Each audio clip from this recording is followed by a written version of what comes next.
Welcome to yet another episode of Depreciation Nation, where we focus on value-conscious cars for single parents.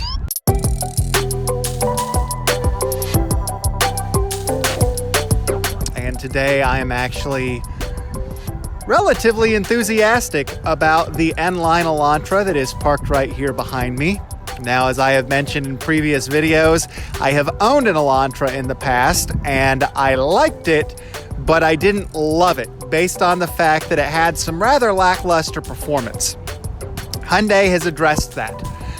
This car features the 1.6-liter turbo, which first made its debut in the Veloster Turbo, and has since found its way into the Tucson, and into the Kona, and into the Sonata, and into basically Hyundai's full range of vehicles. So, we are going to take this car out. We are going to drive this car. We're going to talk about it. We're going to talk about some of the features that this vehicle has. And we're going to give you driving impressions. So, without a doubt, let's get going.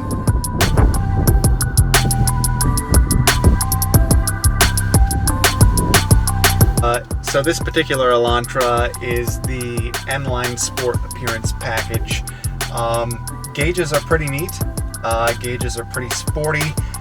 We've got a large center mount speedometer. We've got a tachometer to the left that actually has a red checkerboard at red line, which is pretty unique. And then we've got a digital speedometer to the right of the analog speedometer. The shifter is nice.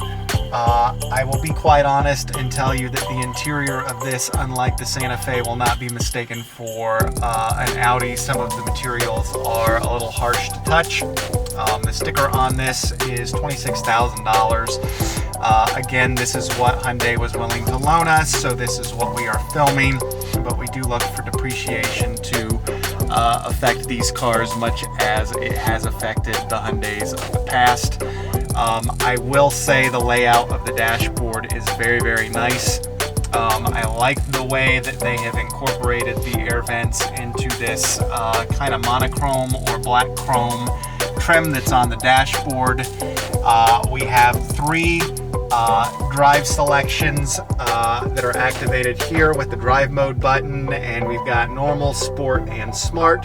Smart, of course, being more of an economically focused setting. This car does have a, I think it's a 7-speed dual clutch transmission. We will verify that for you.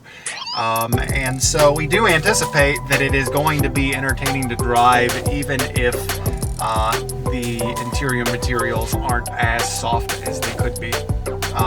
Car does feature wireless charging, which is right here.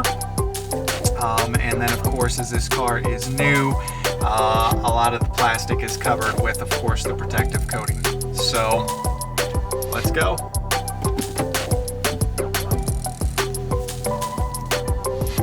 I do like the color, which is ironic because I'm not a fan of red cars. I do like the camera, I do like the ease of setup, and most importantly, as I talk about with some of the older cars that we are privileged to drive, you just can't replace the simplicity of a button.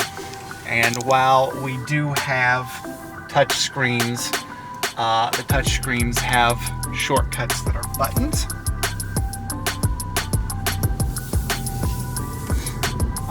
And the ride is very firm, which is the first thing that I'm going to notice and mention as a result of that. Perhaps it's due to the fact that we are in sport, but we are going to figure that out in a second. And so here we go. And my Veloster had a lot of power. Ooh. And this has a very decent amount of power. It doesn't hit or come on as hard as it came on in the Santa Fe that was powered by the 2.5-liter motor that can also be found in the Genesis. But it's not slow. And ironically, it doesn't push you back in the seat like you would anticipate, but the numbers climb very, very quickly on the speedometer. Steering wheel feels nice. I do like the contrasting red stitching. I like the contrasting red stitching on the door panels right here. And so when we talked about this segment in the podcast, we had talked about great cars for single moms, and then as we proceeded to bounce that concept off of the other people that we talked to who kind of sort of help us develop ideas for the channel, they said that it shouldn't be a car for a single mom, it should be a car for a single parent, because single parent needs are very similar across the board. I have to say, I think that this particular vehicle would appeal more to a single dad than a single mom, because I do feel unique driving it. It does feel relatively sporty driving it.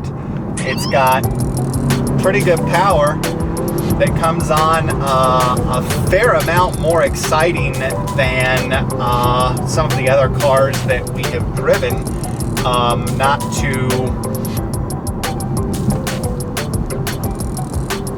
Not to really say that those cars weren't good. This car has a 26,000 sticker on it. Again, we will reiterate the fact that we are Depreciation Nation, and so we fully anticipate that these cars will depreciate and make them much more affordable. But looking at this long term with a $40 oil change and roughly 40 miles to the gallon, this car does have a lot of value to offer. The steering feels nice. Honestly, pretty direct. The steering feels pretty flat. We're gonna hit some railroad tracks. Whee! It is firm. It is firm. However, we've got a decent amount of space. We would have no issues placing a car seat in the back seat. And at the end of the day, this is a turbo motor that can run on base 87 octane gas. Again, I just need to keep reiterating the inexpensive maintenance and service that this car would require, because when we start talking about cars that are quick, maintenance costs are all over the map. There's a lot of value here. Again, the interior quality could be a little bit better. It is not soft as it was in the Santa Fe, but again, it's not bad either. It just, having recently gotten out of a Santa Fe, it's more noticeable than it would be otherwise.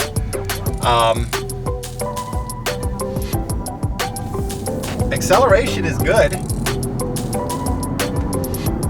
and the dual clutch is good. The dual clutch is very good. I will say this, the acceleration is good. It's not gonna get you in any trouble though. Yeah, yeah. But listen to this downshift. I mean, quick.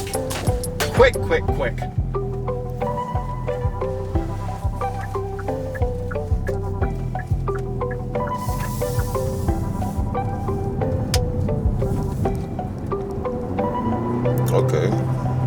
Do you hear how quick that is? Pretty sure I was supposed to turn right there, but I'm gonna go. Yeah. Okay, we got a little turn here.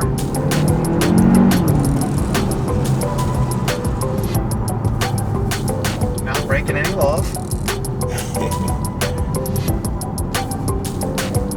But I can definitely see where this might appeal to a single dad who maybe couldn't afford the 3 Series that they wanted, or the A3 or the A4 that they wanted, and this definitely fills a niche.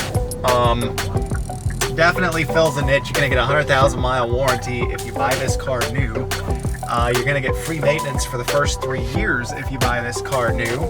And now we're out where we can go a little bit faster. Ooh. And I mean, it goes.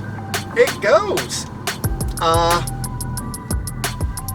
Maybe not the most pleasant sounding motor under acceleration, but definitely I could drive this.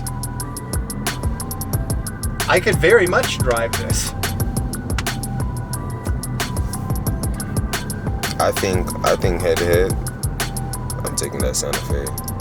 I agree with the Santa Fe. The Santa Fe is also The Santa Fe was twice the price of this. Oh, yes. Facts. And at the end of the day, this is going to get 40 miles to the gallon, and it's going to come. Honestly, one of the things that we didn't talk about with the Santa Fe was the lane assist, in which the car has semi-autonomous driving, in which it will center itself on a lane as it is right now. That's so wild. Ultimately, there's a tremendous amount of value here for a single parent. And ultimately, most single parents that would watch this episode would probably not go buy a brand new car. However, we are focused on the Elantra, and we are focused on the Elantra depreciation curve. And so one of the things that I want to talk about or mention is the fact that there is a 2016 Elantra with 50,000 miles on it for sale right now, and it is 10.9.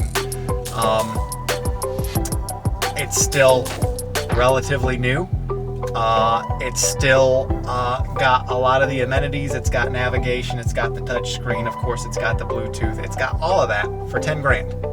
Well, 10.9, so we'll call it 11 grand. But that platform has proven to be very, very, very reliable.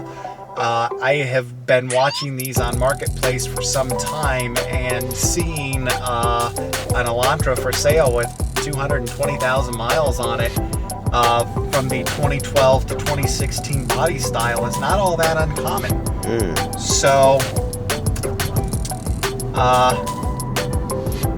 low cost to own, low cost to insure, low cost to run.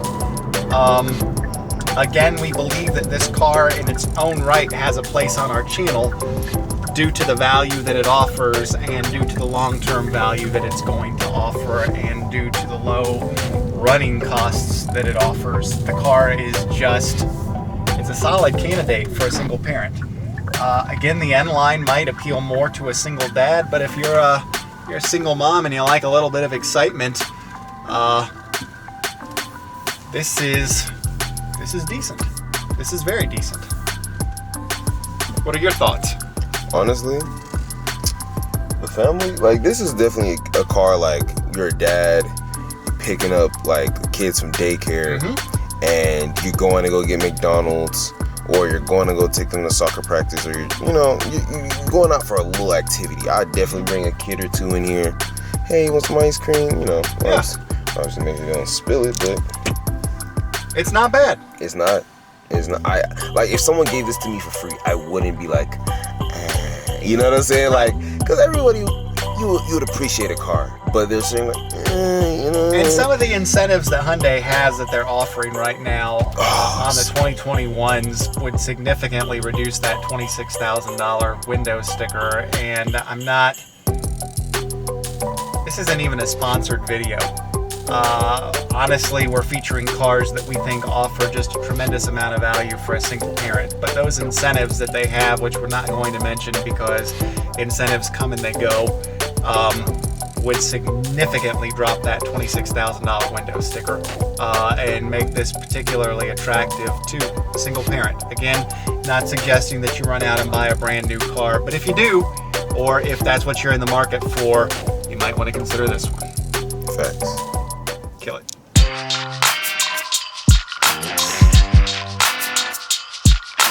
And so, that's the 2021 Elantra N-Line. Again, featuring Hyundai's now well-known 1.6 turbo engine. Again, a great value for a single parent. Again, incentives make that value a little bit more attractive. Low cost to own, low cost to run. Remember to hit that subscribe button at the bottom of your screen so that you don't miss more awesome content like this. Remember to comment in the comments down below if you'd like to see another vehicle featured. We'll talk to you next time.